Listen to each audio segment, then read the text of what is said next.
Good morning, everyone. Good morning. How are you? Morning, Julie. Fine, thanks. How are you? Okay. I think we're up streaming now, Tom, if you, Nick Alrighty. started the stream. Okay. Yep, if Sure. you- Well, it's 9 o'clock. We'll probably have some people dribble in. We knew Vicki Wallach was going to be a little late. I want to thank everybody for joining our first meeting today, which is a subcommittee dealing with best practices on remote meetings.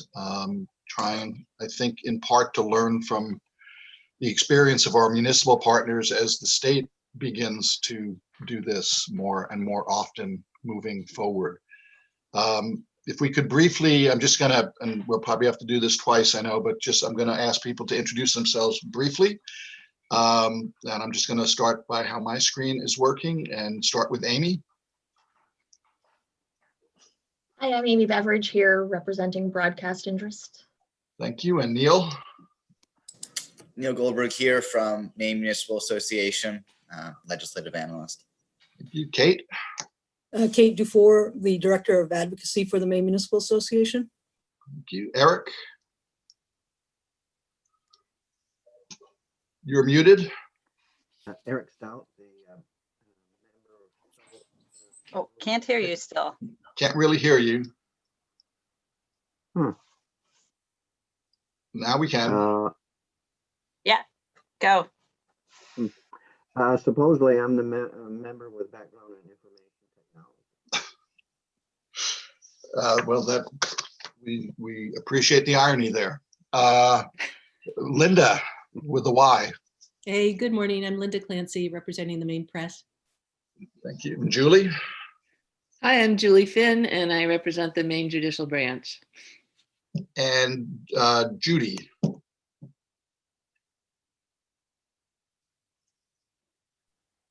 Hi, I'm Judy Meyer, experiencing a little computer problems this morning, representing Maine's publishers.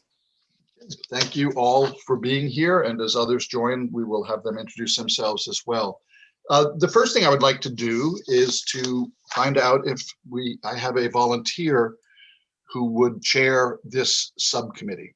I don't think it will be a terribly heavy lift. I'm not sure how many times we'll meet. I think we're going to be learning as we move forward, but is there anybody who would like to fill that role?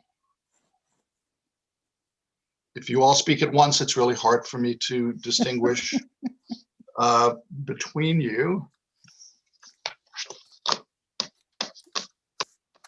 Okay, well, I guess I will chair the remote meeting best practices subcommittee.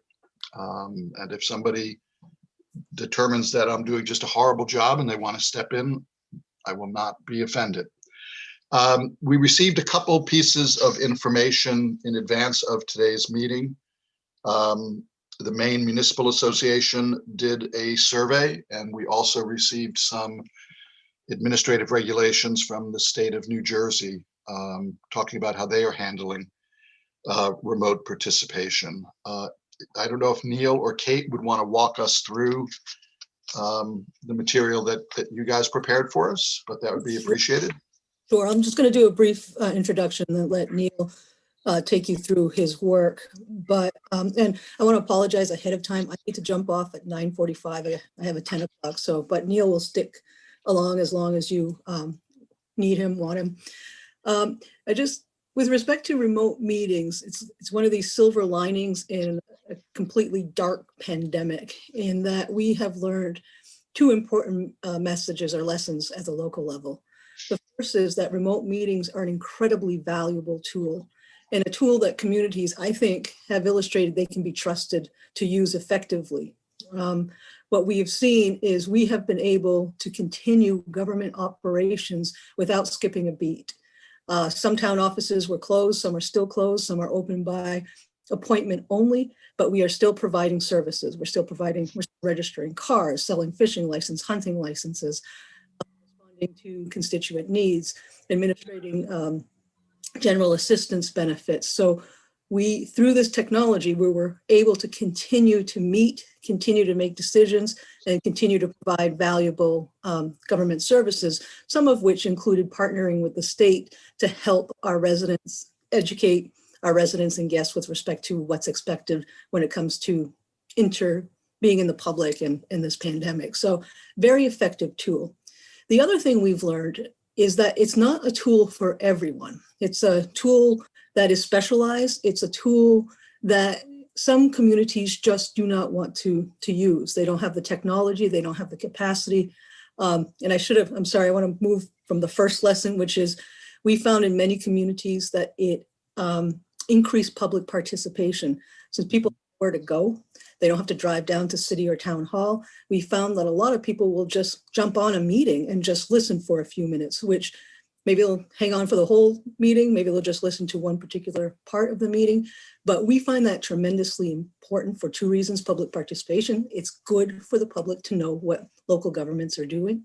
And it also encourages future participation. It's not scary. Sometimes it's very interesting.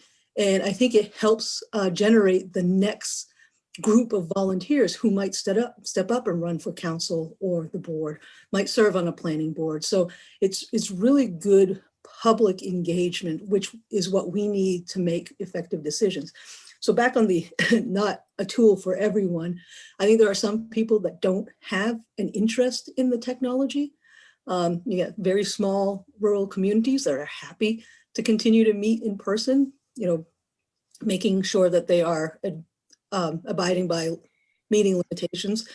And then we also have a broadband problem in the state.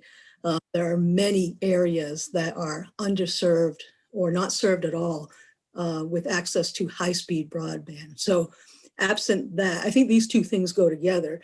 I think this pandemic has illustrated that broadband in the state of Maine is our future, particularly as it pertains to this type of pandemic. This is a tool that municipalities would like to continue to have in their toolbox. As you know, 60 days after the executive order or the emergency is rescinded, we're going to lose this authority, and we are hoping to retain it because, again, the lessons we have learned have been very positive. And to the extent refinement is necessary, that's perfectly fine, but we would advocate for an approach that provides flexibility to communities to decide how and when to use this tool. So I'll turn it over to Neil, and I thank you for your attention. Thank you very much, Kate. Hi, Neil. And we've been joined by Brenda Kelty from the Attorney General's office. Good morning, Brenda. Good morning. Nice to see your name. How are you, Neil? I'm doing well, and I won't speak long. Kate did a great job summarizing what we found. In general, the information we received back from municipalities was very uplifting. It's a positive look at remote proceedings. We saw overall satisfaction, quick adaptation to the new technology, and then obviously some hope to see the authority extended into the future. Prior to COVID-19, most municipalities weren't prepared for this switch for a number of reasons.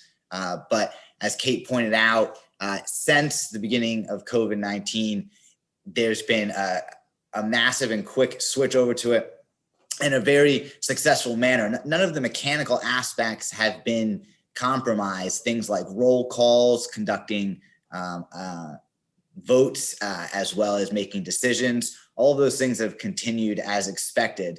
And in fact, a lot of municipalities feel that in no way do remote participation, remote meetings limit the decisions or actions that their public body can take.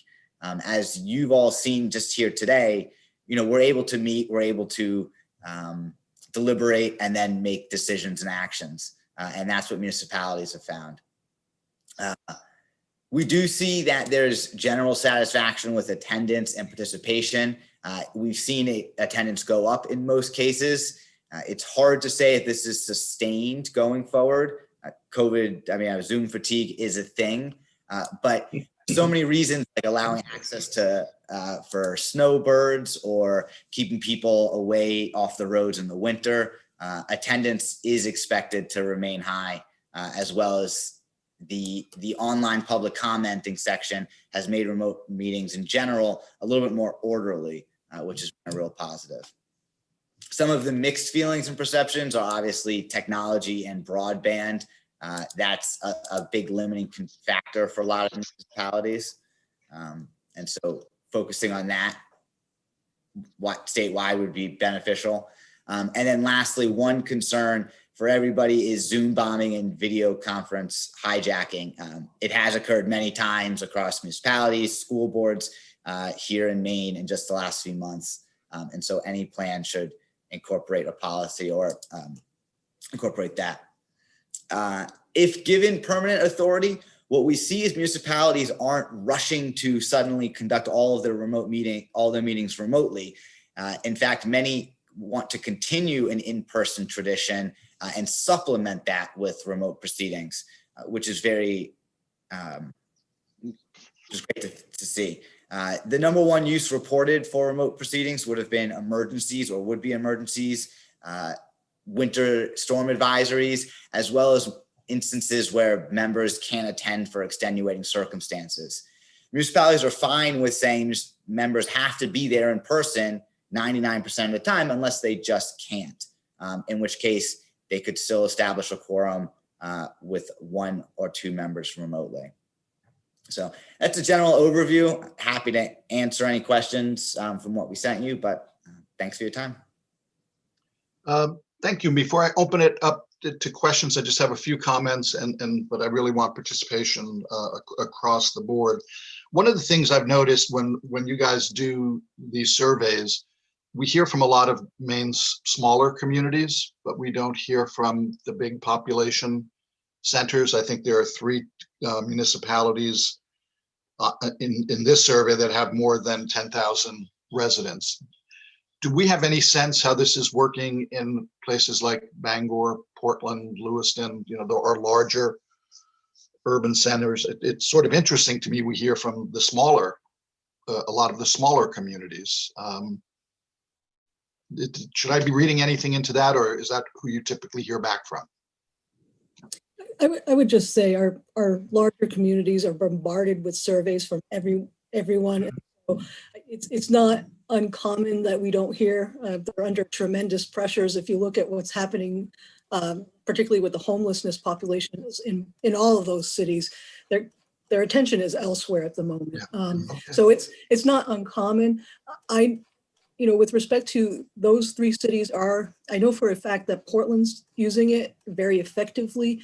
In a conversation, I think it was Jill Dooson that was saying their attendance, they always had good attendance at their meetings, and I think it may have doubled because of an ability to just dial in. So I wouldn't read too much into it. I just think these major cities are incredibly busy at the moment.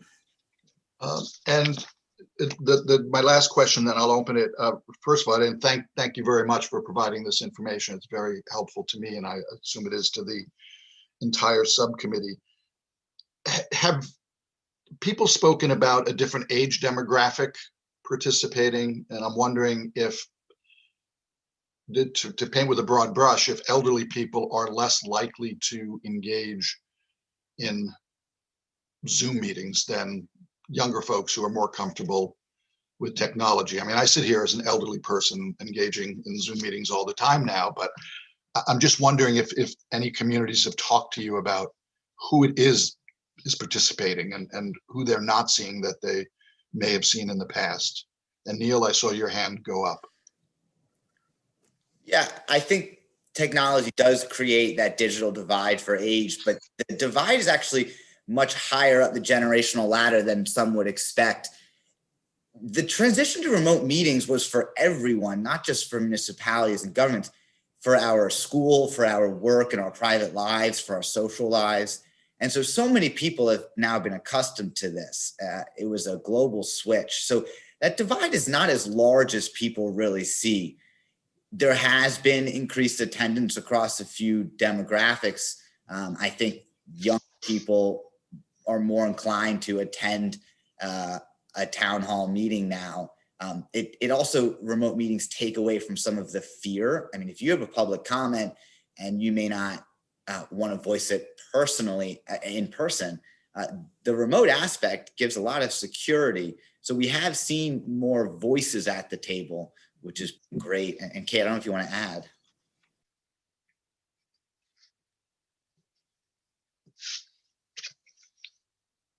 Nope, okay. Linda, you had your hand up earlier. Yeah, Neil, you mentioned Zoom bombing. Can you just give a quick illustration of that and how it was resolved?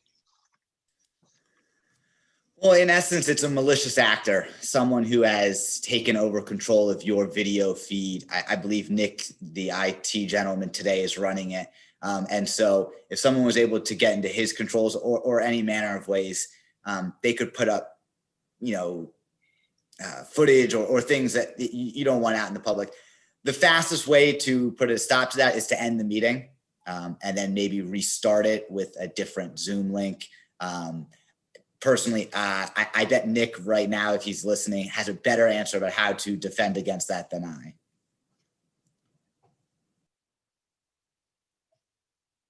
I. Eric?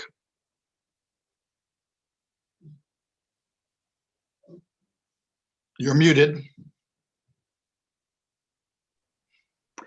So, yeah, so I haven't done this myself personally, but it is a problem. You're going in and out with your audio. I don't know if you can get closer to your mic. So in state agencies, we provided some technical tips for preventing this problem. And one of the handouts that are posted on the website does refer to going into the Zoom settings. I can forward the, page or two of technical tips to this subcommittee. And then that'll inform you that there is a way to take control of the meeting and to prevent people from coming in unexpectedly.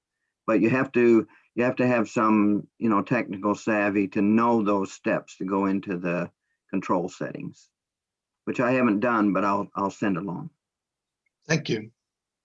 Any other comments or questions for our friends from MMA?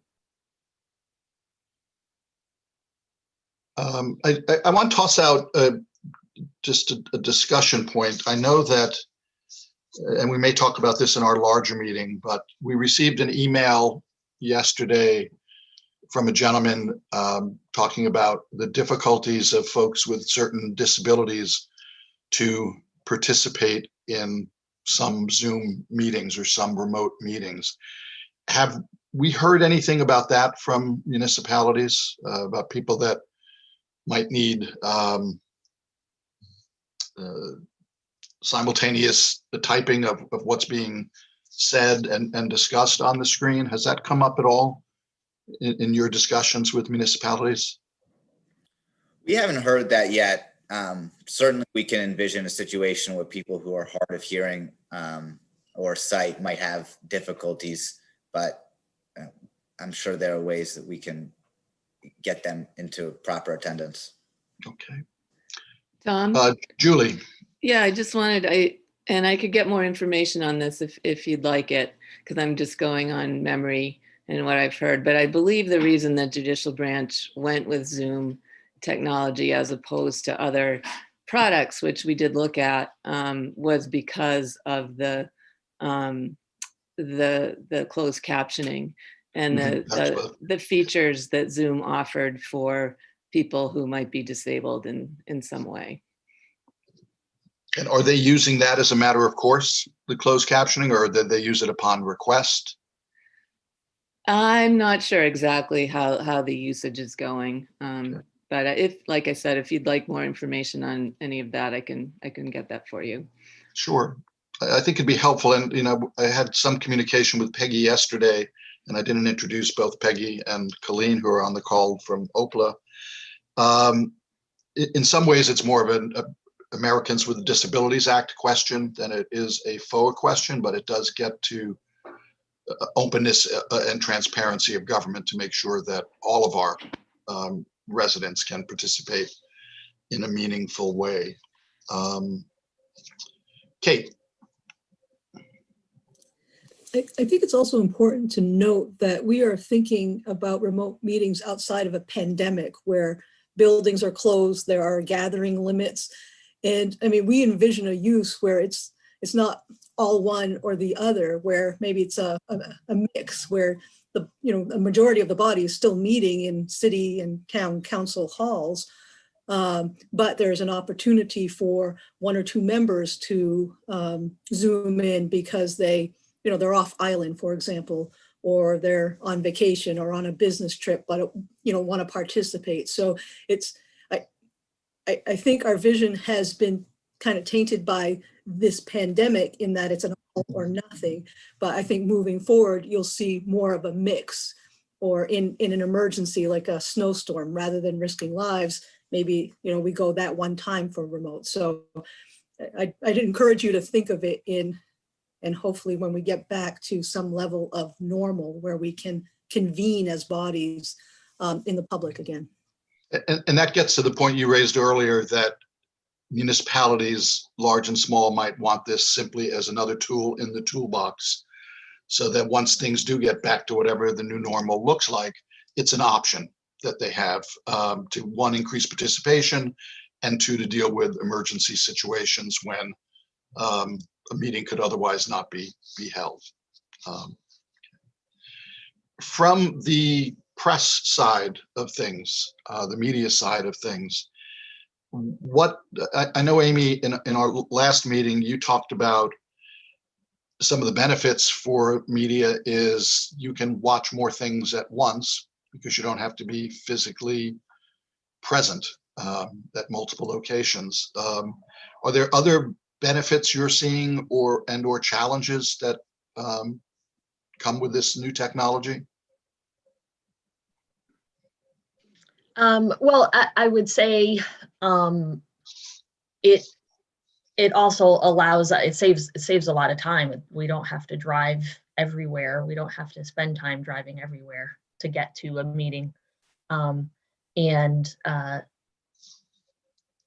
the manpower, we could have one person monitor 3 different things rather than having to have 3 people go to 3 separate meetings. Those are big benefits, from us on an operational and business standpoint. But in speaking for the public, I'm glad to see that the survey shows that public participation is up, because I can see that that's what makes a difference. And we're talking about municipalities right now, but I can see how that would make a real difference on the state level, in that somebody who lives more than an hour away from the State House can easily jump on to a meeting that's happening at the State House and not have to drive 2, 3, 4 hours away to do that, and not have to take an entire day off from work, say, to testify or something like that. So I see value in it in many different ways, and we're talking about this is happening right now because of the state of civil emergency. When the state of civil emergency goes away, I hope that it continues at the very least in some sort of a hybrid form, because I think that the value of a person who is even casually interested in a topic to be able to just listen in so easily from their home, I think that that's such a valuable asset for anybody in the public. And what about from the print side, Judy? Are you seeing this is helping you or presenting challenges, or a little bit of both? A little bit of both, but more help than challenge, I would say. And I would echo what Amy said about just manpower, mileage, time. It's made our ability to cover meetings much more efficient. There's little wrinkles, like if you can't hear something, you're not there to ask somebody to repeat themselves or pigeonhole them after the meeting, but that's a minor thing. So I would say we've been very satisfied with how it's working. And I know in a couple of instances where towns have asked people if they want to come to sit in another room and just watch it on video, when we have pressed to be in the room with city council, the people that we've approached have relented. They do understand the press still needs to have access. So I have a greater concern about maintaining public access for the people who want to participate in a meeting. And I acknowledge that not all meetings public is permitted to participate, but when they can, we really need a strong avenue to make sure that that can happen. And I agree with that. Watching is different than participating. It's not just a television show. Yeah, I do have a lot of empathy for the town managers and town clerks out there who have to navigate and manage all of these Zoom links and meetings, and because it's a lot of extra work. It's not just going and unlocking the front door to the town office. This is must be a management nightmare. So I don't know how they're coping.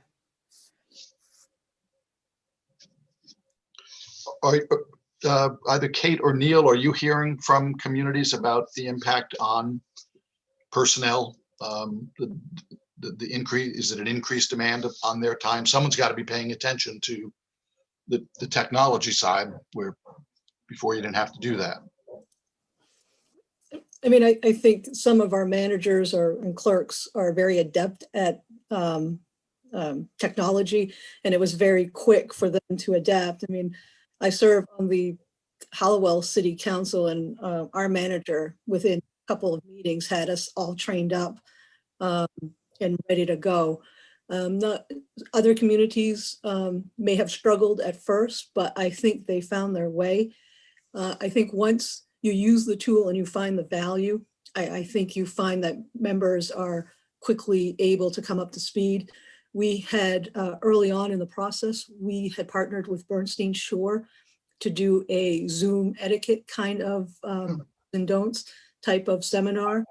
So we kicked that off, I think it was in April. And I think we found that those that, I think it gets, where there's a will, there's a way. Where you find value in the tool, then you see an opportunity to move forward. And our managers and clerks are very well connected. They're networked, they help each other out. So to the extent that there has been some issues, I think there's been a system of support there, not necessarily internally, but among their peers. But I don't know if Neil has another point.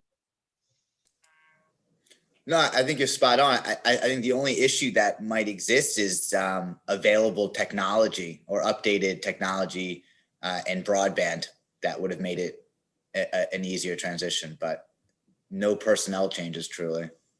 What about Judy's observation that you're getting increased participation in terms of numbers of people showing up, but how do they participate in the meeting when there is the opportunity for public participation, public comment? I think that's mixed. I mean, you're absolutely right. Attendance isn't the same as participation. But again, what we're seeing is more informal commenting. If there's a chat option, often people can email and get their name on the list if they have a remark that they want to be heard. And so it might be too early to tell to parse that difference out, but we are liking that people are showing up more, as well as even just for the parts that are of interest to them. I know when I was mayor of Gardner and served on council before that, every meeting began with an opportunity for public comment on matters otherwise not on the agenda. And I know that varies from municipality to municipality, but are those things still happening in communities that was part of their practice? And what does that look like? Well, I'll speak from a personal experience. The Hallowell City Council agenda is also set up that way. It's like the third item after the call of order and attendance. And it's just, again, I will point to the skills of our manager. He's watching the whole screen, and if somebody flashes, raises their hand, they're then invited to speak. So it's basically the same process, just electronically, where Nate's responsible for looking for hands in the air, and folks are invited to comment. I'm certain if anybody was to submit, well, this is regular, anybody who submits comments to us, it ends up in our council packet. So from my community's experience, we are doing that, and we're accommodating public comment as much as we can. Thank you. Brenda, are you getting more questions on this issue now that it's become more commonplace? Just the issue of public participation and freedom of access to remote meetings. Right. No, I think at the beginning of the pandemic, there were lots of questions, mostly technical, about how to make it work. I agree with the MMA folks that people have pretty much figured it out, but we do see some problems with the hybrid meetings where there are some members present, some members remote, and then trying to integrate the public into that seems to be an area. And I'm not an IT expert, so it would be really good if we had some detailed information about what the problems might be there, because that's where the public comment question really comes up problematically, I think.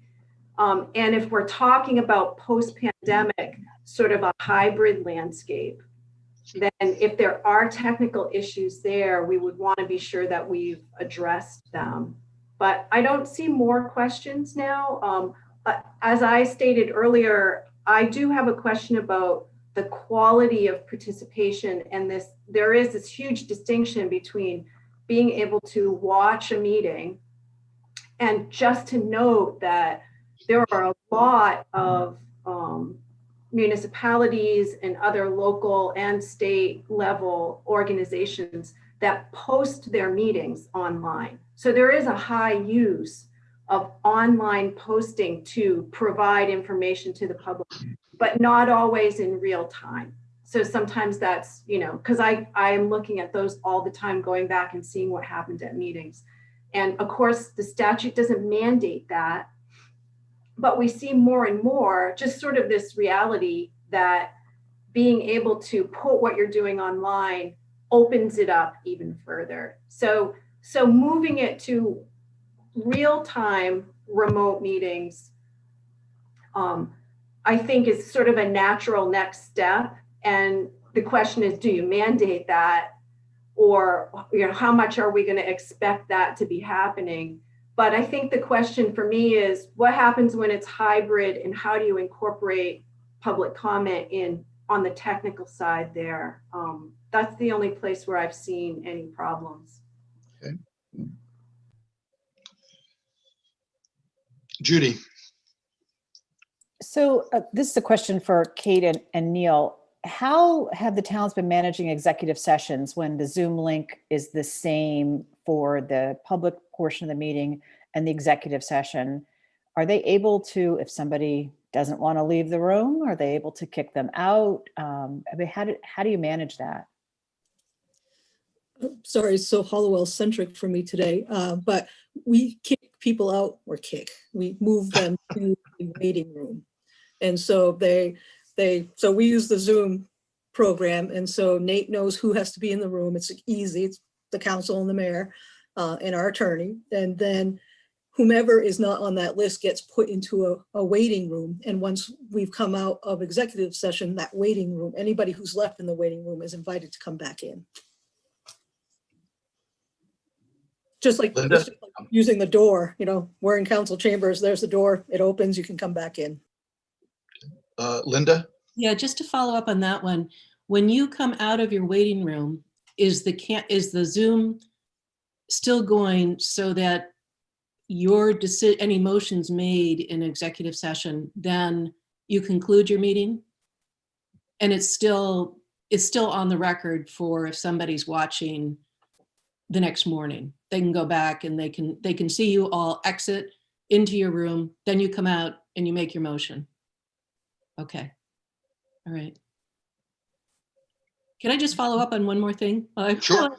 Sure. Okay. Just real specific, when we were talking about public comment, just the other night I was watching a meeting, a public hearing, and somebody was trying so hard to get into the Zoom and was saying, would you guys please acknowledge I'm here? Would you acknowledge? And people could see the comments, but here was a case of a person of the public wanting to be let in and for some technical reason couldn't. So I was texting one of the board members, hey, do you know you have a person of the public? And so, and this a board member really should not be texting anyhow, right, during a meeting, but this is our communication. So this sort of illustrates how messed up things get, and the person never really got in because the person with the technical expertise never got the message. So there's just a bunch of little snags, and I just wonder about streamlining that process. Okay. Other comments or questions or ideas about moving forward? I'm hearing a lot of common themes. That one, that this has been a welcome tool in terms of increasing public participation. It was bumpy at first, but a lot of the technical issues have been resolved, although some, still persist. We want to make sure, or I think we'll be recommending that post-pandemic or post-public emergency, that this still be a tool in the toolbox for municipalities. But as a lot of folks have pointed out, that hybrid type of meeting will present a new set of challenges that we'll have to find a way to work through. Eric, you had a hand up? Yes, so I did forward the Zoom bombing, Zoom security handout to the email group here as a committee. What the legal staff wants to do with that, it's up to you. But this is what we have distributed to our state agency key contacts when early in the pandemic. And also, I read the read aheads, all the many examples that other states, and I think the Council of Governments for Portland had a very nice 5 or 6 or 8 pager on how they manage hybrid meetings. And so there's good that all of that's been posted on the committee website. So that in itself is a blast forward to be able to let communities and agencies know that here's practical steps that other local governments have actually done, and they're all good examples and well written.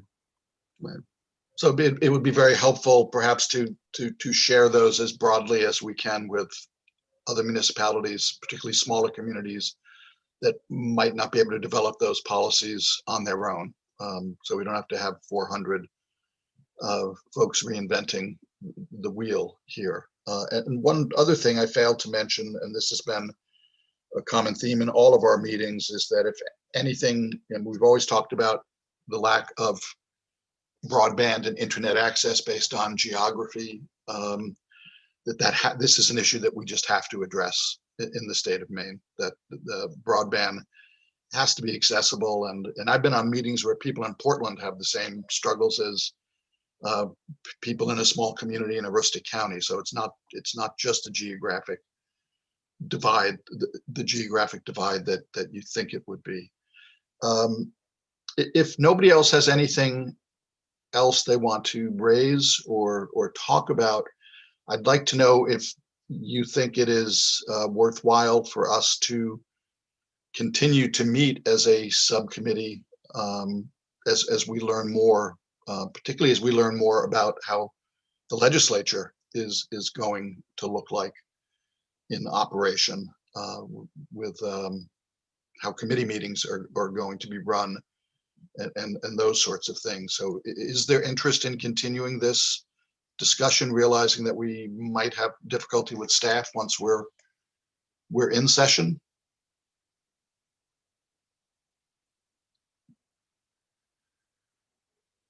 How about we'll just do a thumbs up if people want to continue this subcommittee? Put your thumb up, and if not, we can. Okay, I'm seeing. Okay, the longer you wait, the more thumbs come up. Oh, there, see, it's like an auction. Let me talk with Peggy and Colleen about the best way to do this. I've never worked with a subcommittee once the legislature is back in session, and we lose that assistance. I just have to figure out how we manage that. Okay, Judy. So because there is a sense that we have to move on this, should we be talking about putting in a bill even though we don't have the language sorted so that it goes live and then work on it? I mean, I'm not really sure how that process would work, but I just don't want to lose a window of opportunity to get a bill in. Because we know we have to do something on this. Are bills from the Right to Know Advisory Committee subject to the same cloture date, Peggy? Actually, the Right to Know Advisory Committee does not have authority to submit legislation directly. You make recommendations to the Judiciary Committee, and the Judiciary Committee can report out bills. And so you could identify issues that you think need to move forward, put that in your report, and then the Judiciary Committee can work and try to pull the Right to Know Advisory Committee members or this subcommittee in to try to figure out what the wording would be. So I don't think you have to have wording now. You can certainly raise it as an issue and say it needs to be addressed, even if it's not. I mean, there might be recommendations you would make that aren't legislation anyway, that it would be working with Brenda to update frequently asked questions, or other best practices that don't end up being enacted into law anyway, but providing guidance somehow on the website or working with OIT or whatever. But things like keeping this tool available in the toolbox after the public emergency ends would require. I guess what I'm wondering is, should I put in a placeholder bill by the 18th, or can the Judiciary Committee, based on the recommendations of the full Right to Know Advisory Committee, move legislation forward at any time? Right. My understanding is that once, if it's included in the report as a recommendation, then the Judiciary Committee could flesh it out and report out legislation. Does that sound right, Colleen? Okay. Yeah, Then I I would. think subject to the majority of the committee supporting it, I think, Right. right? But, Right. Yep. Okay. Kate? In the spirit of full disclosure, we are submitting legislation to that effect to extend the authority for remote meetings after the emergency. Great. Well, that provides me some comfort there, and it's certainly something that I would recommend, both in my capacity here and if I still am a member of the Judiciary Committee this session. So what I would suggest is I will work with Peggy and Colleen to try to pull together the issues that we have identified here today and what we think might need statutory fixes, what can be handled without statute by just getting more information out to municipalities, so that we can have something in our report to make it clear to the Judiciary Committee exactly what we think needs to be looked at by statute or regulation. Does that make sense? Okay. Unless we have anything else, I wouldn't mind a little break before we start our 10 o'clock meeting, if that's agreeable. And I want to thank you all for spending extra time with us today. And thank you very much, Kate and Neil, for the information you provide is just so important for us, because it's been the municipalities on the front line here. So thank you. Thank you. All right. All right. So just a quick reminder, the Yep. YouTube will continue. If you leave your mic or your camera on, you can close completely out and then use the link to come back in at 10 o'clock. Okay, so I can just leave the meeting and then come back. Yes. Right. Okay. Okay. Right. Thank you. Thanks all. Thank Right, you. thanks. Bye. Bye.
Hello again. Long time no see. That wasn't much of a break. At least It didn't feel wasn't. like it. Hello, can you hear me this time? We can. We can. And thank you for the email. Yeah, that was a nice little checklist guide that somebody in Maine IT OIT put together, and I forwarded it on to Kate and Neil. Good. That's great. Thank you. So we're still live, right? Right? You are live now. Yeah. Since you're on, we're streaming. Okay. So no jokes, no, okay. No It's hard for me. And Peggy and Colleen, if you want to consider that being something to post up like all those other guides, I think that'd be very appropriate. That might be helpful to help distribute that understanding of how to prevent somebody breaking into your Zoom meeting. And we use Microsoft Teams here, mostly in the state agency. So I suppose there's something similar with all these platforms. You basically, whoever is administering the meeting, hosting the meeting, should be able to go into settings and do likewise, that kind of thing, to prevent people from breaking in, I presume.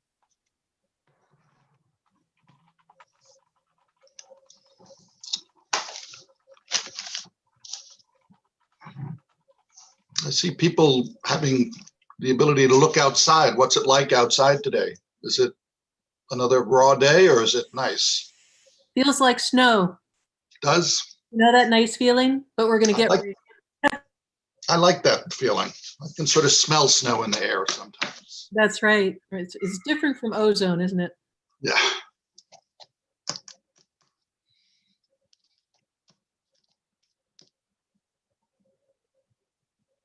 We just wrapped up a subcommittee meeting on remote meeting best practices. One of those apparently is not necessarily being on time for remote meetings, so we will give folks a few more minutes to get here.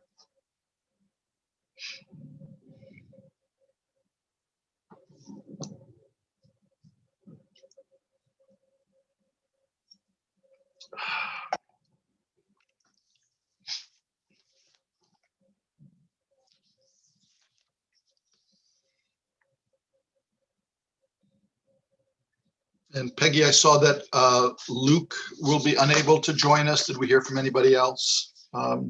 Okay, so I'll wait a little bit.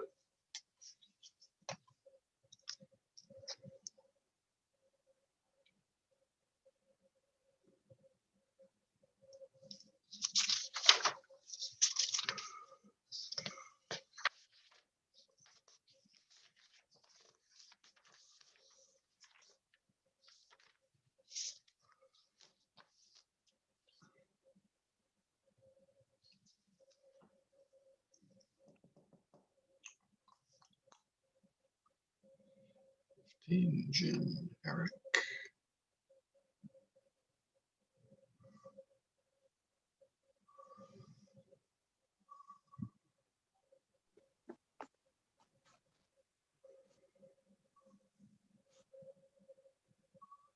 Good.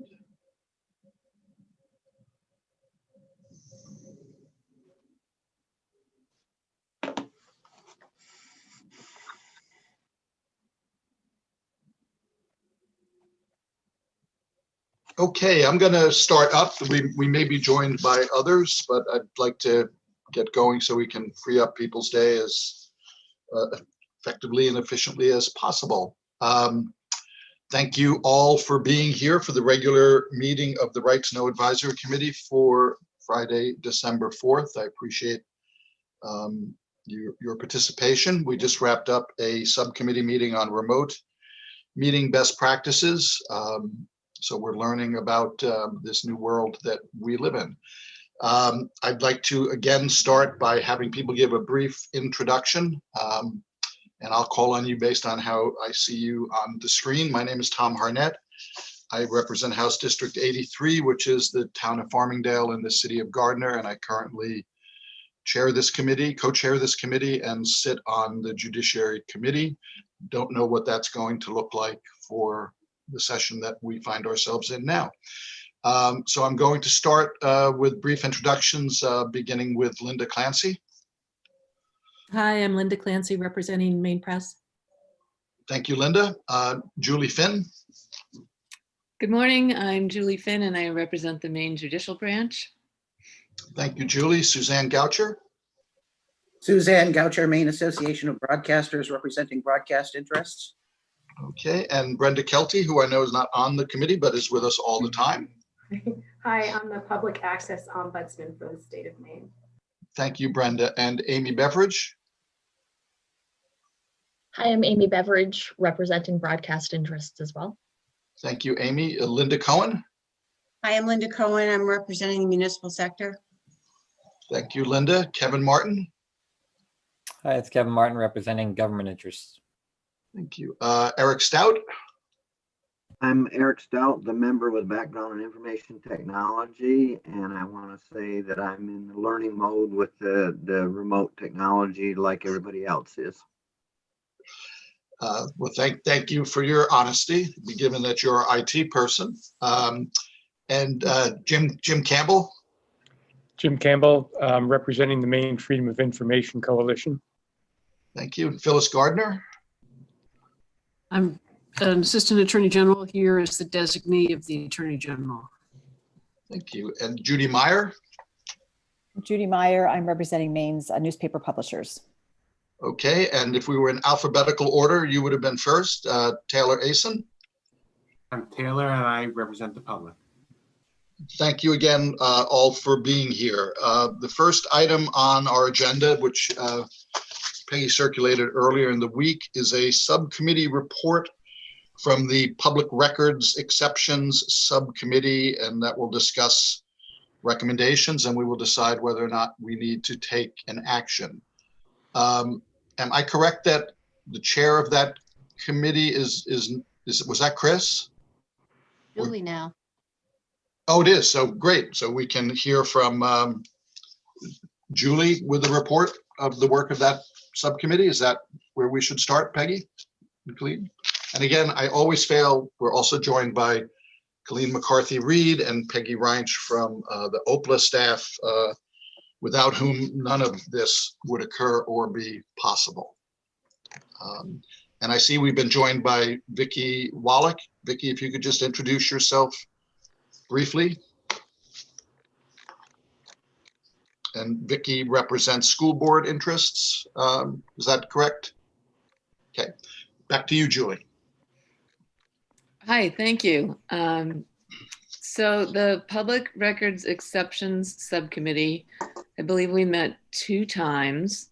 And for those of you who are new, I think it's 1/3 of the titles every cycle are reviewed by the Right to Know Advisory Committee's subcommittee on exceptions, basically to check in with all the state agencies where these exceptions are housed and ask the agency a list of standardized questions. Basically, how often is this used? Do you feel the language in the statute is appropriate? Do you suggest any changes? Are there any problems with it? It's kind of standard questions such as that. So it's a fairly large list every couple of years. I'm trying to remember, was it 69 exceptions maybe this time? And multiple state agencies were queried. Some responded to our requests, and some responded back and said they did not have the time to get back to us this year. So the subcommittee, I should say, went through all of the exceptions for which a response was received. And I don't know exactly how many that was. It was, I want to say 40 something. It was quite a few. 46. 46. Is that So that you can share, Colleen? You want me to share it? Yep, I could share Just this. so it's up, so if you give context to folks. Yep, Thanks. I'll Sorry share to the interrupt I'll you. share the chart of all of the exceptions, and then Julie, when you get to talking about changes, I can share the draft legislation as well. So yes, that would be great. I was hoping you would do that. Yep. So 46 out of 69, that's a solid 2/3, maybe a little more. So that's a good response that we got. And I'm actually looking at this document, I think the grid on my own screen. Colleen's about to share it with everybody, just so you can. There we go. I think is it sharing now? Yes, it is. Yes. Great. Yes. So you can see in the column on the right, it says proposed action.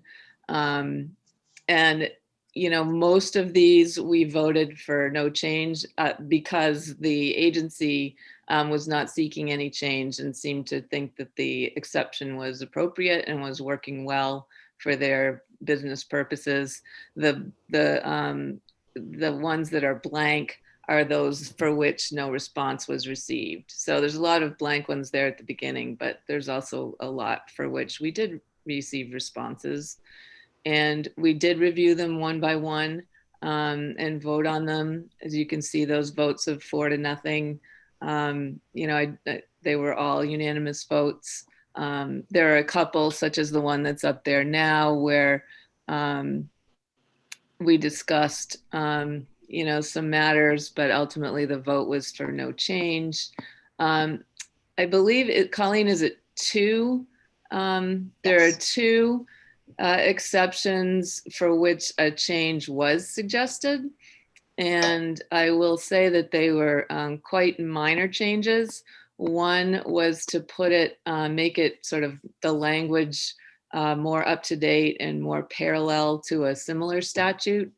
And not actually recalling what the other one was. Yep, the other was a repeal of the confidentiality exception. So we took out the language related to confidentiality in that one. And if you want, I can share the legislation draft. Yeah, I think we're ready for that. So this Colleen has put together draft language for these 2 fairly minor changes that were recommended. At least one of them was suggested by the Attorney General's office, and I don't know if Phyllis wants to speak to that at all. Yep. This first one, it was with regard to reference 28 and in our number from our chart. And this is the one that proposes to make a change in a statute related to investigations by the Attorney General's office related to certain issues. And then the second one is a provision in Title 12 related to the Maine Geological Survey, where they felt there was no longer necessary to protect as confidential information related to well drilling companies. So those are the 2 proposed changes for your consideration. Phyllis, could you explain to us the change recommended by the AG's office on section 1107?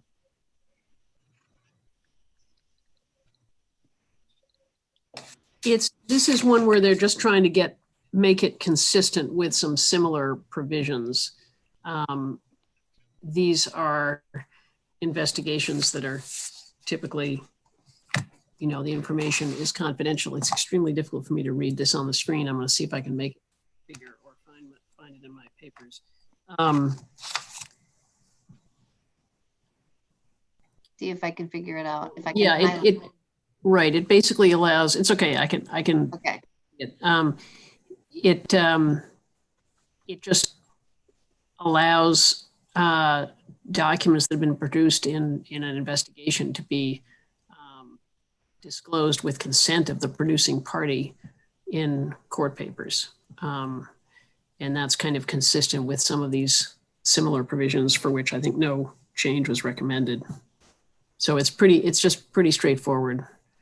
It's not a real policy change. No, it's not a policy change. Okay.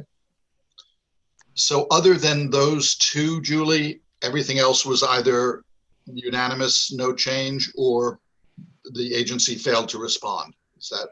That's correct. And for those where the agency didn't respond, we still have time next year to review responses, and we believe that responses will come in at a later date. Okay. So what do we need to do then, Colleen, as a full committee? Yeah, I think as a full committee, based on past practice, I think probably it makes sense to have some sort of vote to accept the recommendations of the subcommittee. And you could do it all at once, just accept at one vote, all the recommendations of the subcommittee, including those recommended for no change and those 2 that are recommended for changes.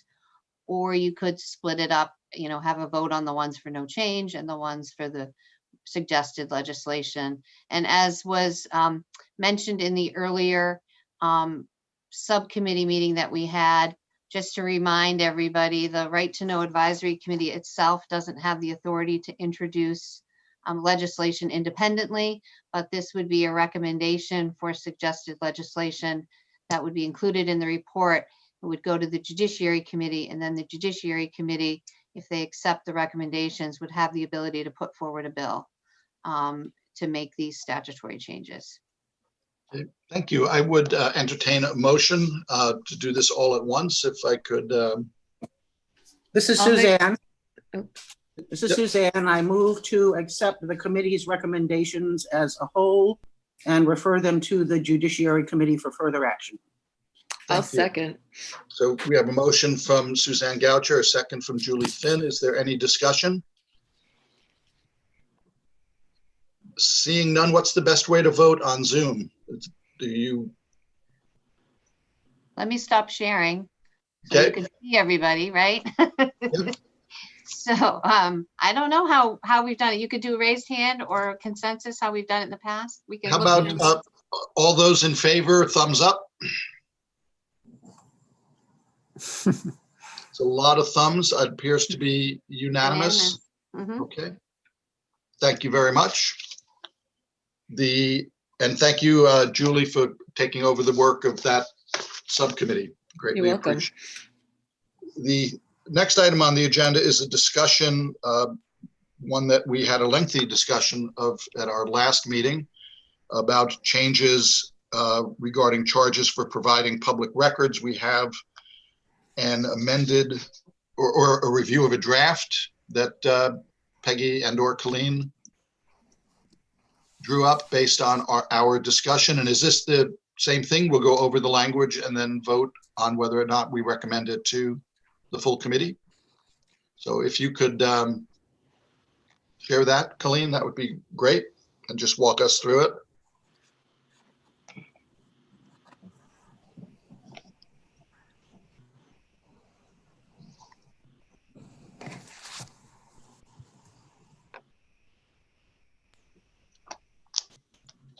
Okay, so yeah, here we go. You should see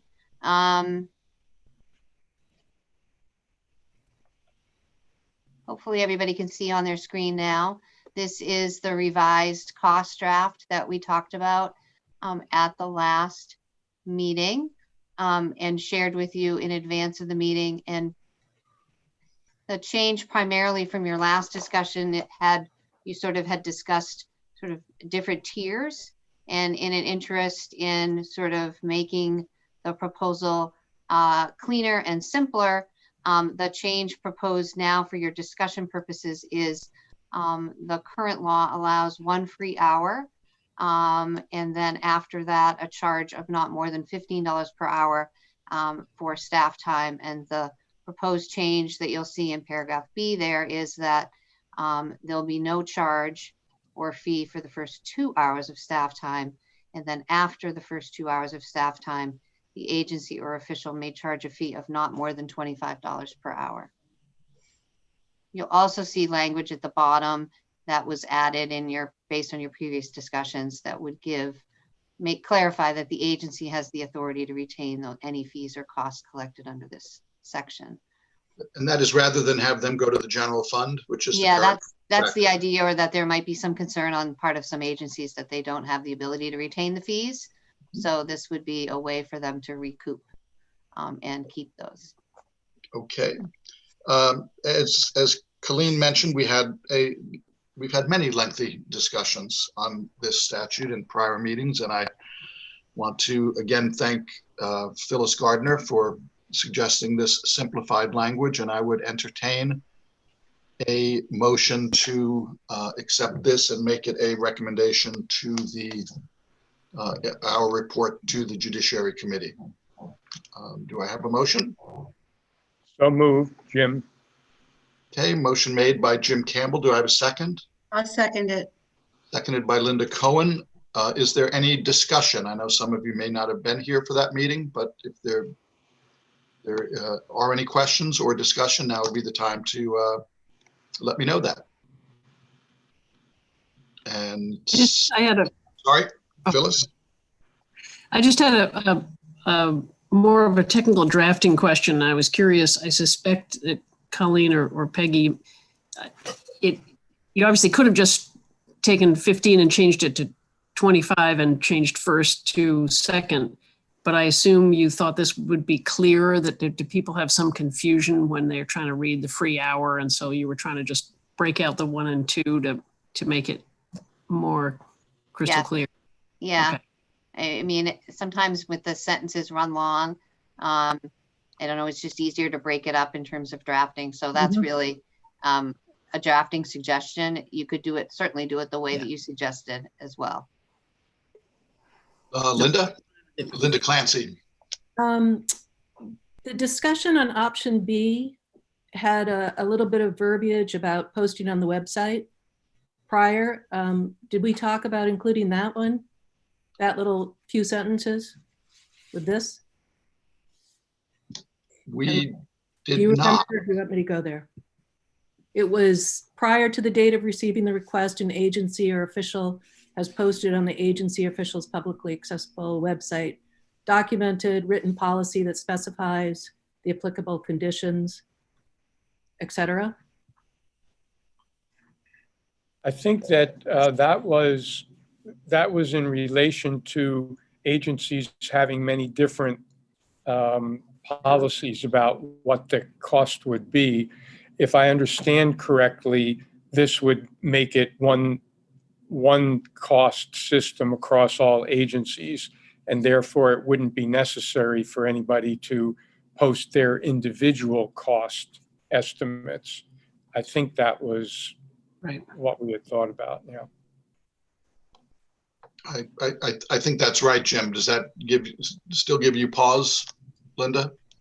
Well, I appreciate as much information given to somebody who's trying to pursue a FOIA as possible, but I understand what you all are saying as well.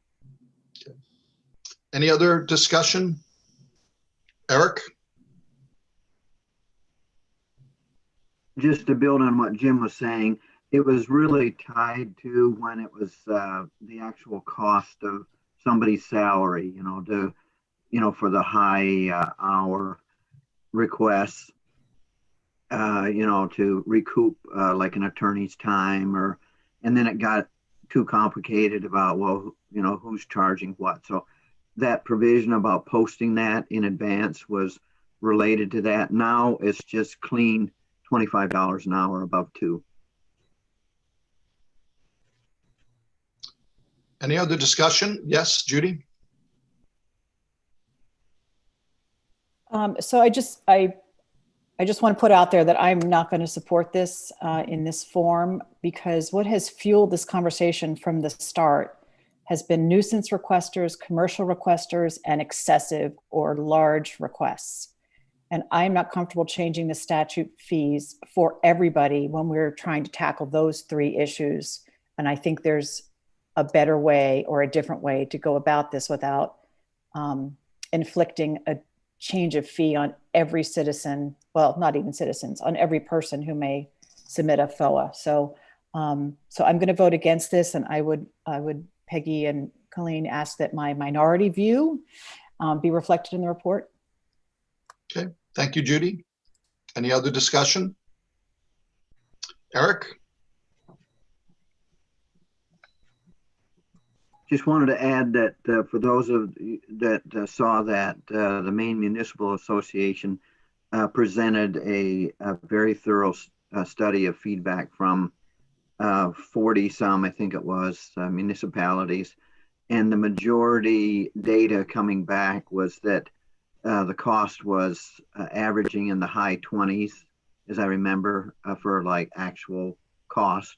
And so I think that influenced our decision to go with the $25 above 2 hours. So it wasn't just about bumping up the old fee, but it was informed heavily by the presentation and the extensive data that the Maine Municipal Association presented to us verbally and in the handouts.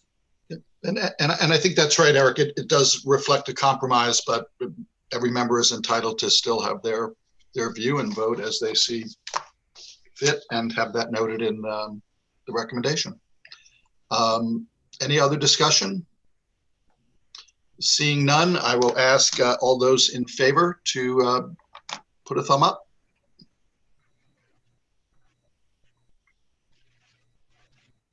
Opposed? Okay, 5 fingers opposed, but it only counts as 1 thumb.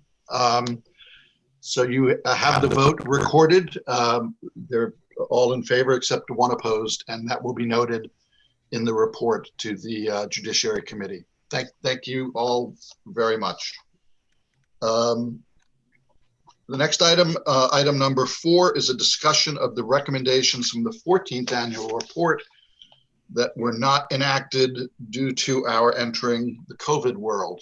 I don't know who wants to walk us through that, but I see Peggy's not muted, so I'm assuming. Right. Well, and I think we're both going to walk you through it, but exactly as Tom said, this was the Judiciary Committee actually supported all but one of these recommendations in what showed up in Appendix F and Appendix G in the report that was submitted in January.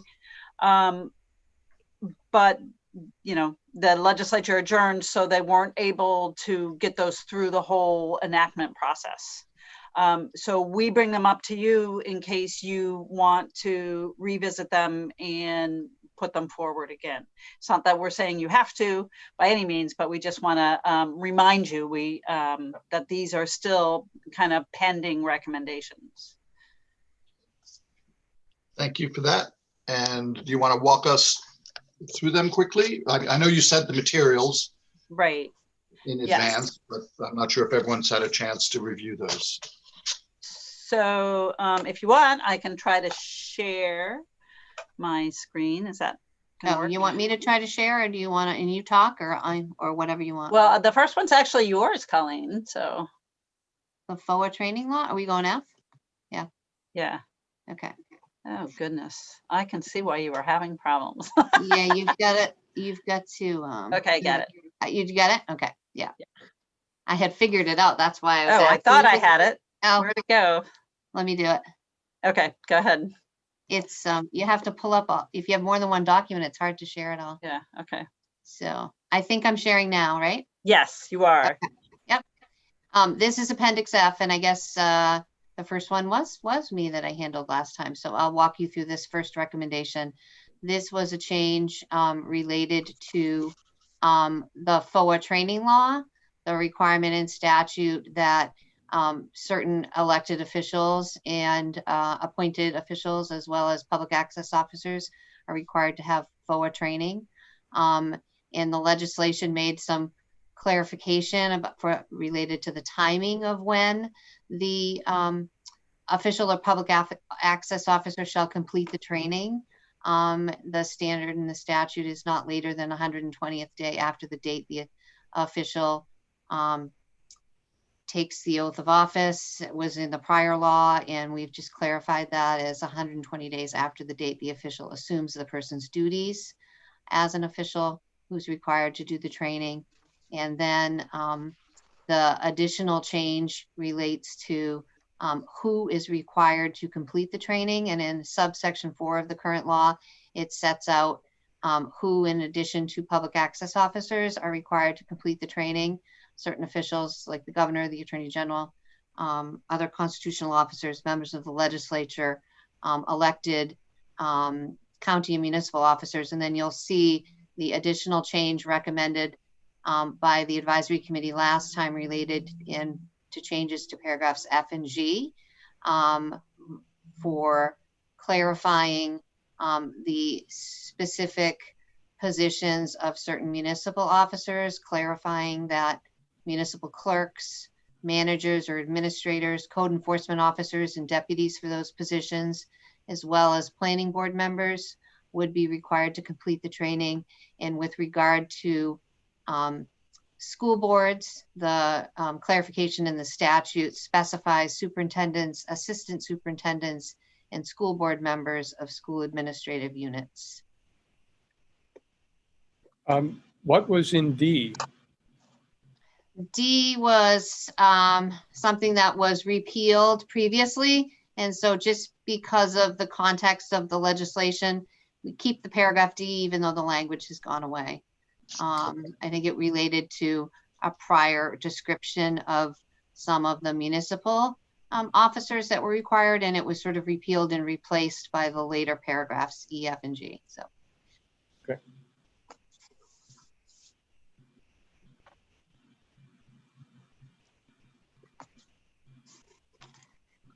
And Peggy and Colleen, do you recommend that we take the appendices separately to vote on, or does it make a difference? However you want to handle it. Okay, but why don't we run through both, and then if you could remind us which one the Judiciary Committee was not prepared to move forward with.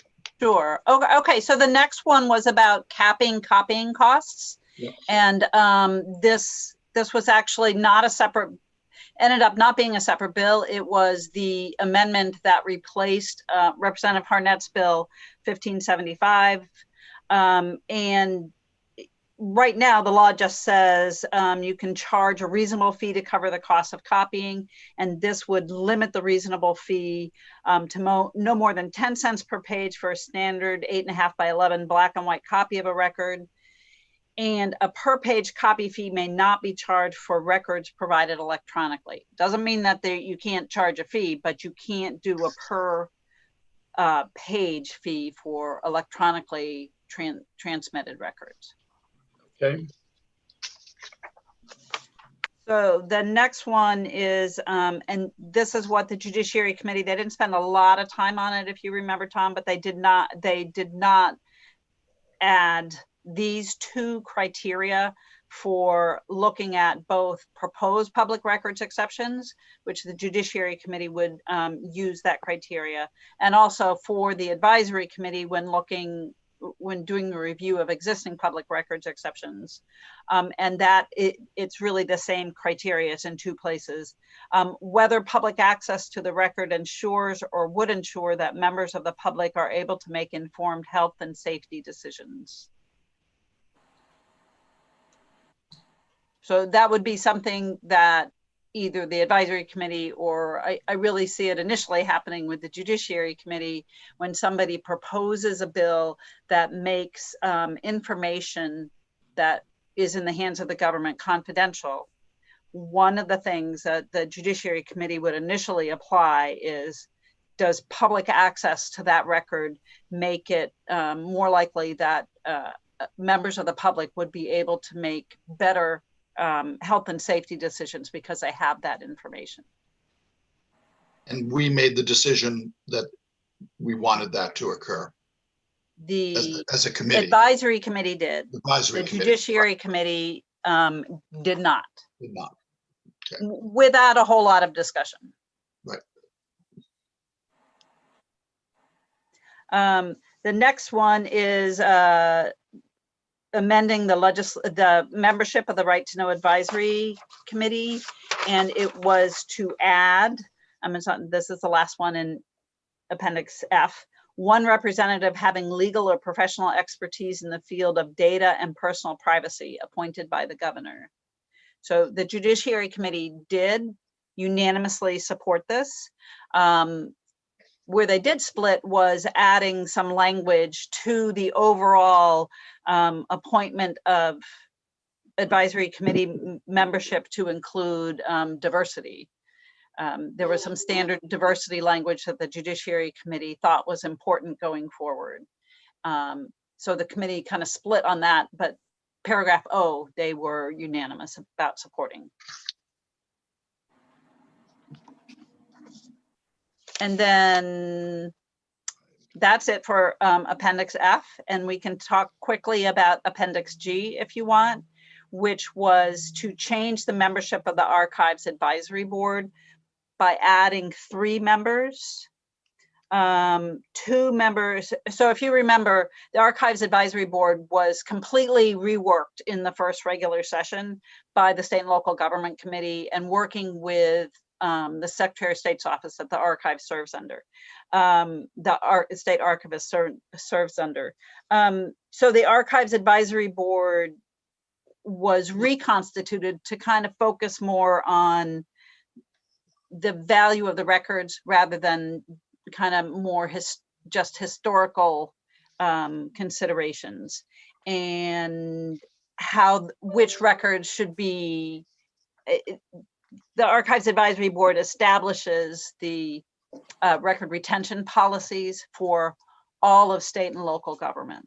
And so this had a broader, they made kind of a broader membership for the Archives Advisory Board. And then the Right to Know Advisory Committee looked at that and said, you know, these are really important schedules that are being adopted. It would be good to have 2 members representing journalists, newspapers, broadcasters, and other news media interests, as well as 1 member representing the protection of personal privacy interests. The state and local government, this went to the State and Local Government Committee. The State and Local Government Committee split, partly because the Archives Advisory Board, actually early in the session, I'm not sure when the new state archivist was appointed, but she wasn't appointed early on in the session, and they felt it was kind of pushing the cart before the horse to change the membership before you even had the archivist in place. So, and then that bill ended up, you know, dying on adjournment because there wasn't a special session for it to be reported to. But we do have an archivist in place. We do, and her name has gone completely out of my head, but I actually had a conversation with her about the what's already in law about who would be public access interest groups that would fill in the first 2 slots on this Archives Advisory Board. So she hadn't even started talking about the 2 possibilities, the 3 possible new members. Okay. But did she express opposition to? She did not present a position, neither opposed nor supporting any changes at that point. Okay. Well, so we can start the discussion. I'm sorry, Eric, you want to comment? Yeah, so her name is Catherine McBride. Thank you. And she's Assistant Secretary of State for Archives, but she explained to us that she's not carrying yet the title of State Archivist until the legislature meets again and confirms her in that position. But she's functioning basically in that role. But her name is Catherine McBride. Thank you. Well, my inclination would be, but obviously it's not my decision to make, that we have made these recommendations before. We thought they were important at that time, and I would entertain a motion to bring all of those recommendations back to the appropriate committee, whether it be judiciary or state and local, as recommendations of the advisory committee. Do I have a motion to that effect? So moved, Jim. Okay, motion made by Jim Campbell to move these forward all package as recommendations. Do I have a second? Seconded by Judy Meyer. So I have a motion by Jim Campbell, seconded by Judy Meyer. Is there any discussion?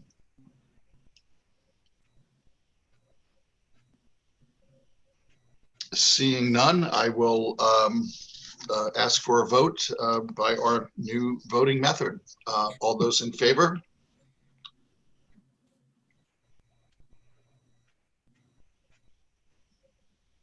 And opposed? That was unanimous. I guess I couldn't see Taylor's thumb. It was, now I can see Taylor's thumb. I believe that was unanimous, Peggy. Thank you very much. Is there anything else we need to do on that item? Okay.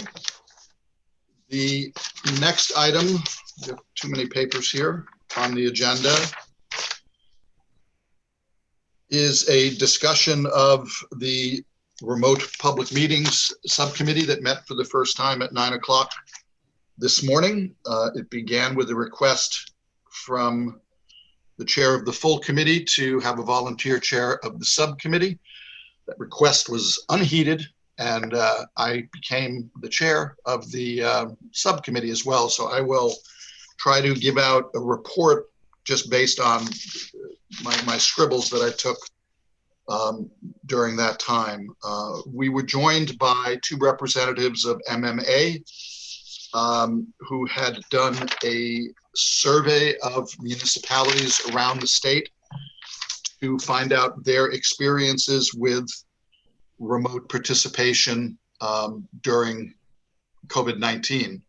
And as you may recall, this has been a subject of discussion amongst this full committee for many years, prior to me as well, with the focus being on members of the body participating remotely, and that quickly pivoted in 2020 to not just members of the body participating remotely, but members of the public, because access to public spaces was limited or not allowed at all.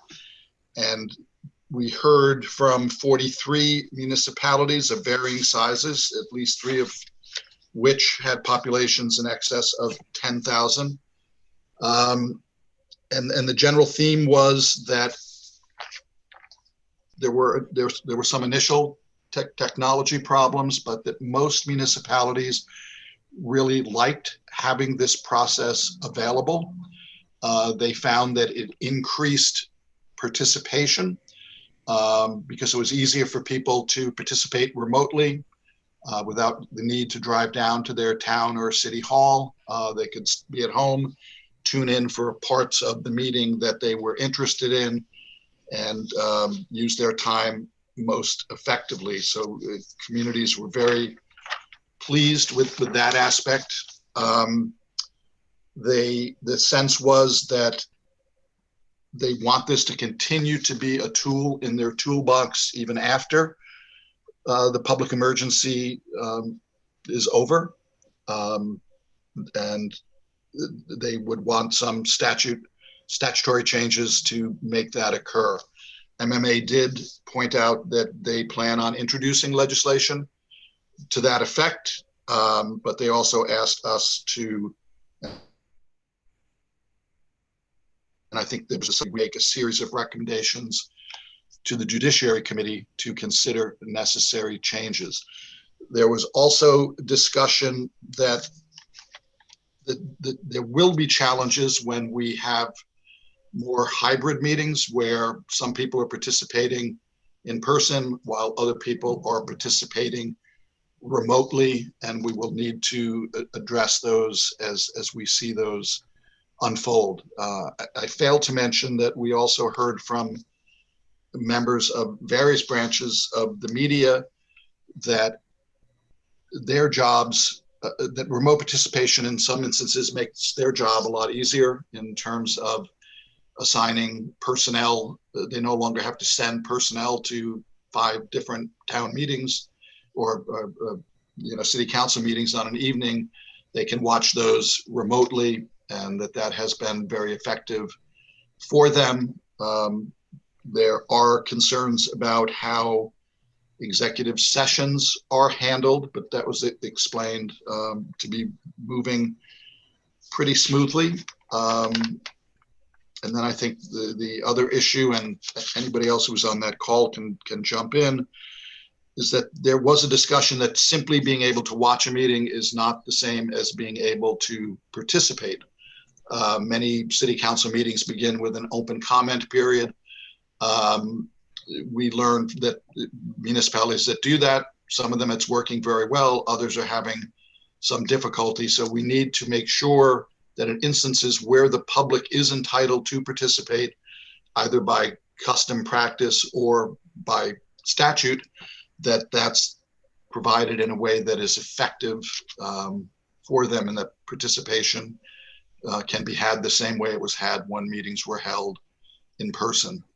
So it's my task to take up these notes, to work with Colleen and Peggy over the next couple of weeks. And I see your hand, Amy, I'll get to you, to try to put together a series of recommendations for us to bring forward to the Judiciary Committee.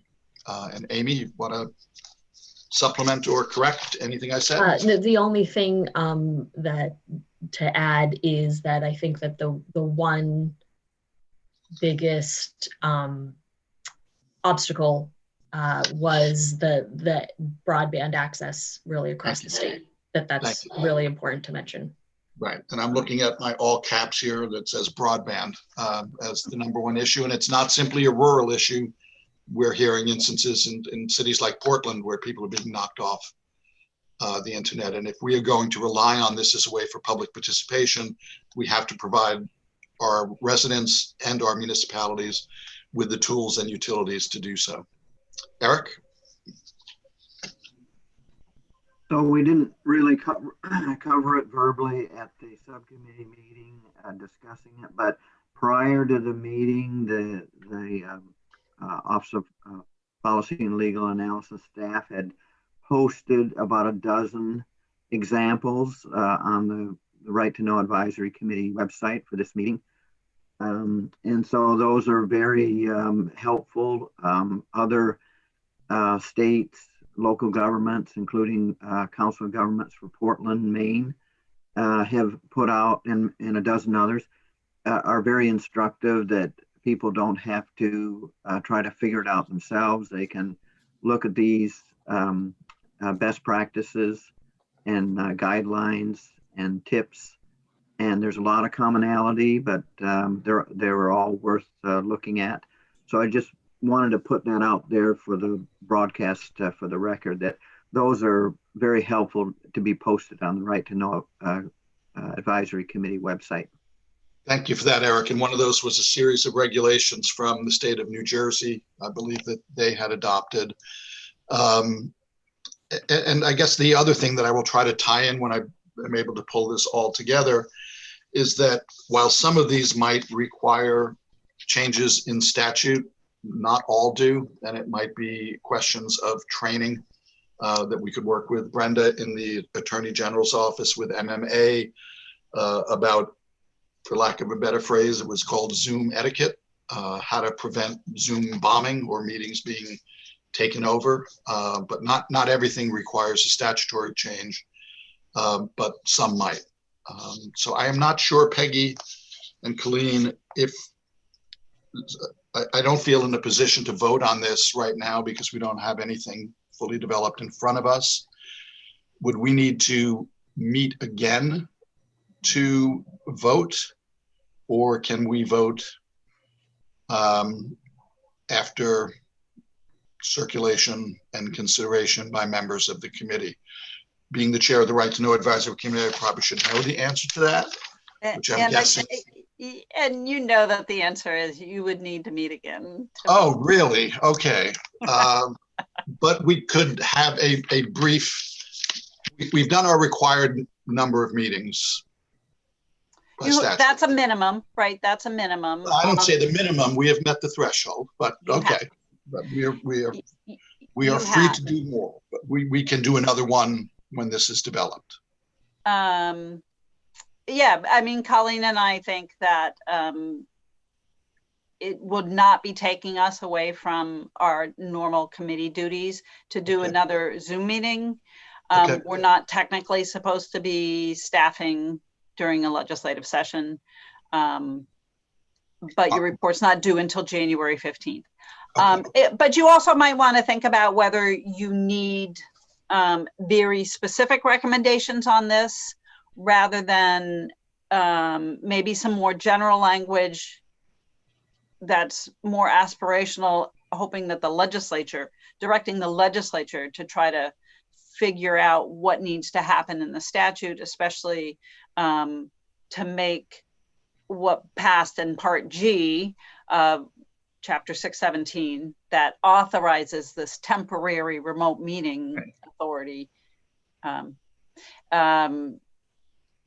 to make that permanent and maybe to tweak it to meet the requirements or catch up where it's not quite as strong or as directive as entities are finding out.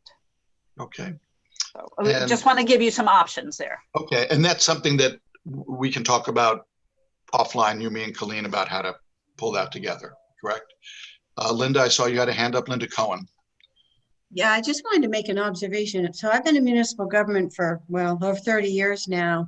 And years ago, it was the municipal officers who were pushing the ability to do some type of remote meeting once technology started developing that would allow that to happen.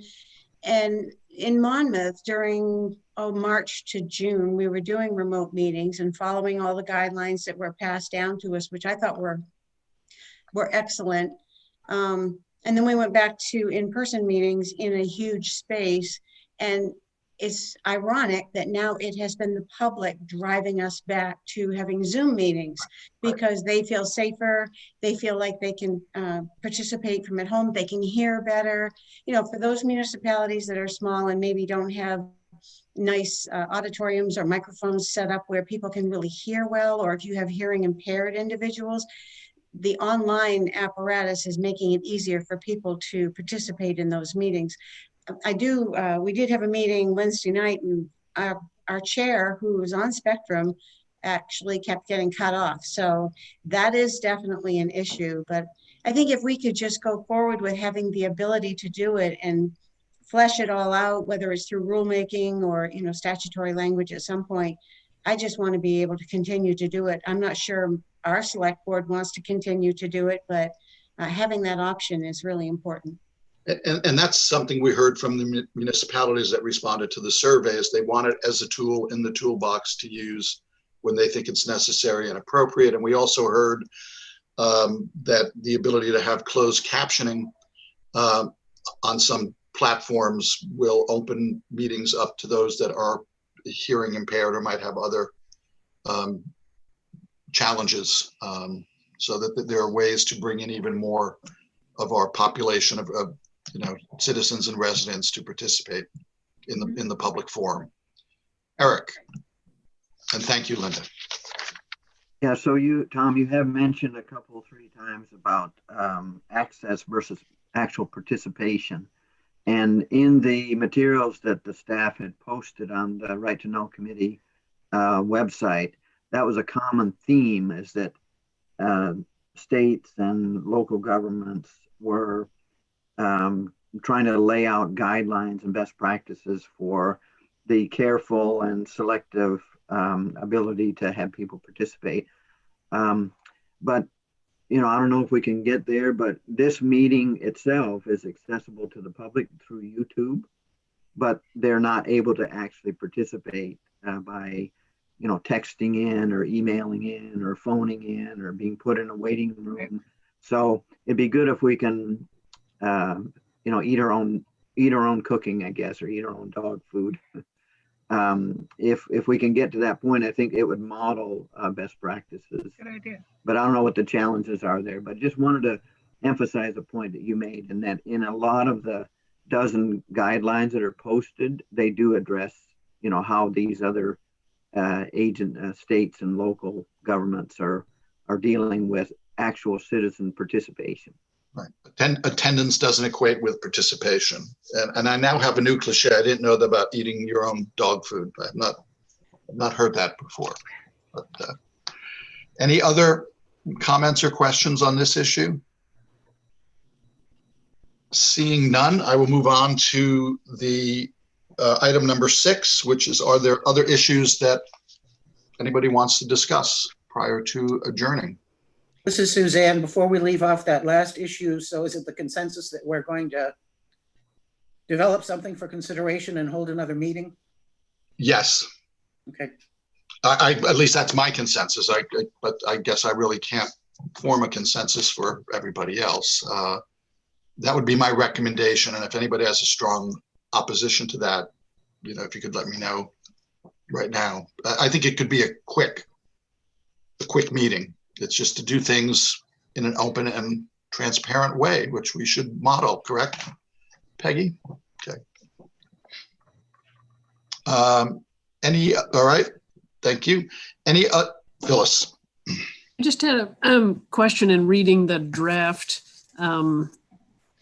report. I'm sorry, this isn't about your subcommittee. I'm fine with where you wrapped that up, but you were also asking if there were any other issues. And I just had a minor question, which is when we voted at the November 20th meeting on a recommendation to support funding to accelerate access to broadband and to invest in technology for local governments to make this, it says to facilitate public access to proceedings conducted remotely. And I wondered whether that is clear enough. I think we intended to encompass the hybrid model as well as a fully remote meeting. In other words, if the general sense is that the public likes this form of participation, even if we get past COVID to the point where people can sit closer than 6 feet apart in a physical space, this kind of technology would still be important to facilitating additional public access. So I didn't know whether just using that word remotely was enough to capture all of that, but we can play with that, because I think that is a good point, because we are hearing from municipalities and residents of municipalities, they like this option or to have this in their toolkit, even if we go back to having in-person gatherings. So yeah, we can definitely tweak that. And some of the discussion this morning that the subcommittee had will allow us to kind of flesh that out a little more. You didn't have a whole lot of discussion last time, but we'll provide some more explanation and background for the final report. Okay. Any other issues? One of the things early on when we were trying to set agendas for the set of meetings that I had submitted as a suggestion for discussion, and I don't think we're going to get it now, but was access to information about police complaints and how they are handled. And those who are in the Bangor Daily News area have seen recently a very detailed series, particularly about how sheriff's departments handle these matters. And let's just say they're not all exemplary in that particular part of our government. So I don't think we have a long way to do that. We in the Right to Know Advisory Committee are going to try to get some information together on those issues. But I think this is an area, particularly given the times that we're in and what we've seen over the last 6 months and so forth, where we might want to have a recommendation for some sort of state guidelines, at least, if not actual legislation, about how those kinds of complaints are handled, because there is absolutely no uniformity whatsoever across the state. And there are, there's all the sheriff's departments, but there's all the municipal police departments as well. And some are probably doing a fine job and some are not. And in many cases, the contracts with police unions have a big say in how things go on. And I have heard from more than one person, and I'm sure others have heard, that they tried to find something out and they just got nowhere.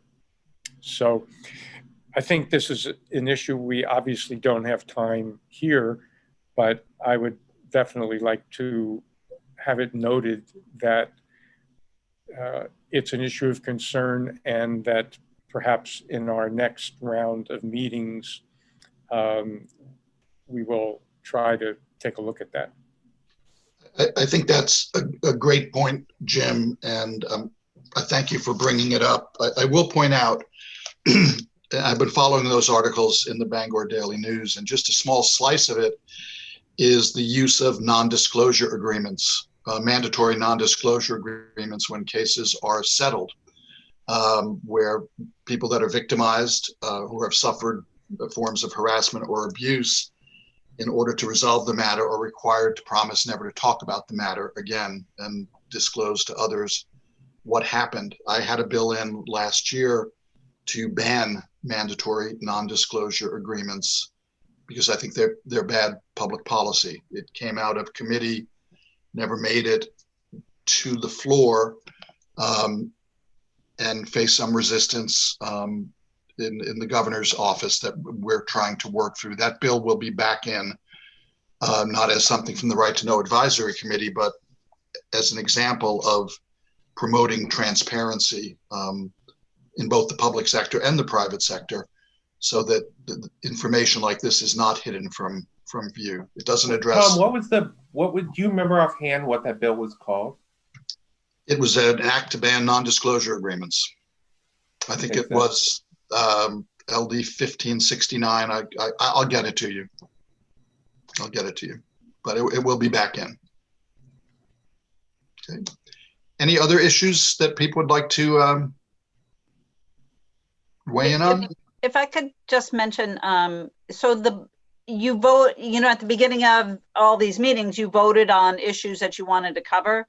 And there was great support looking at police complaints as well as surveillance videos, but you all agreed that you wanted to make sure you had a school representative, especially when you started with the surveillance videos, but a law enforcement representative, that seat be filled before you take up those discussions. And although Vicky's here, we don't have a law enforcement representative yet. So in the report where it says future plans, we can kind of flesh those two topics out a little more, recognizing that once you have a full complement of members, then you can start taking that up maybe in the interim next year. And I have put in a request to the Senate President's office to please fill the law enforcement position as quickly as possible. But as you can imagine, those folks have a lot on their plates as well. Anything else? Well, I truly want to thank everybody for their participation in all of these meetings and on the various subcommittees. This is a great group to work with, and I thank you for your time, your expertise, and your thoughtfulness. And I hope that I continue in some capacity in the 130th legislature. But if not, this has been wonderful, and we'll talk again in a brief meeting to wrap things up within the next couple of weeks. Okay. Thank you all very much. Thank you. Thank you. Thank you. Great job. Bye. And I'll be in touch, Peggy and Colleen. Thanks.